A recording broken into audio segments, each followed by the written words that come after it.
اعوذ باللہ من الشیطان الرجیم، بسم اللہ الرحمن الرحیم، الحمد للہ رب العالمین، وصلی اللہ علی سیدنا محمد وآلہ الطاہرین۔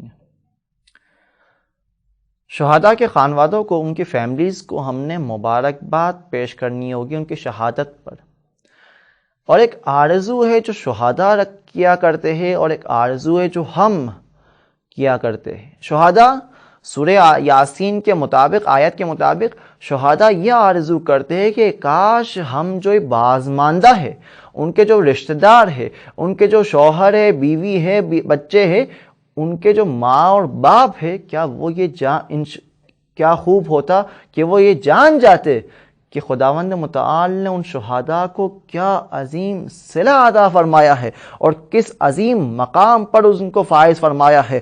یا لیت قومی یعلمون بما غفر لی ربی وجعلنی من المکرمین، اے کاش میرے رشتہ دار جان جاتے کہ خداوند متعال نے کس قدر عظیم صلے سے ہمیں نوازا ہے اور کس قدر عظیم مقام پر ہمیں فائز کیا ہے۔ اور یہ وہ خواہش ہے، یہ وہ آرزو ہے جو شہداء کیا کر رہے، اور ایک خواہش اور آرزو ہم ہے جو کیا کرتے ہیں کہ کاش ہمیں بھی وہ مقام نصیب ہو جائے، ہم بھی اس مقام پر فائز ہو جائے جس مقام پر شہداء فائز ہے۔ کہ زیارت وارثہ کا یہ جملہ کہ یا لیتنی کنت معکم فافوز معکم، اے شہداء، اے کاش ہم بھی آپ کے ساتھ ہوتے تو آپ کی طرح ہم بھی اس بلند اور عظیم مقام کو پا سکتے تھے، اس عظیم مقام کو جس مقام پر خداوند متعال نے آپ کو فائز کیا ہے، ان جنتوں کی نعمتوں سے، جس نعمتوں سے خداوند متعال نے آپ کو بہرہ مند فرمایا ہے۔ اے کاش ہم بھی اس مقام کو پا لیتے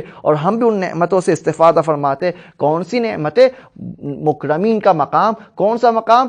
مکرمین کا مقام، جس مقام پر خداوند متعال ان شہداء کو قرار دے رہا ہے۔ مکرمین وہ مقام ہے جو ملائکہ سے مخصوص ہے۔ بل عباد مکرمون لا یسبقونہ بالقول وہم بامرہ یعملون، یہ وہ مقام جو ملائکہ کا مقام ہے، شہداء کو اس قدر بلند کر دیتا ہے خداوند متعال کہ وہ ملائکہ اور ملائکہ سے بالاتر کے مقام پر وہ فائز ہو سکتے ہیں۔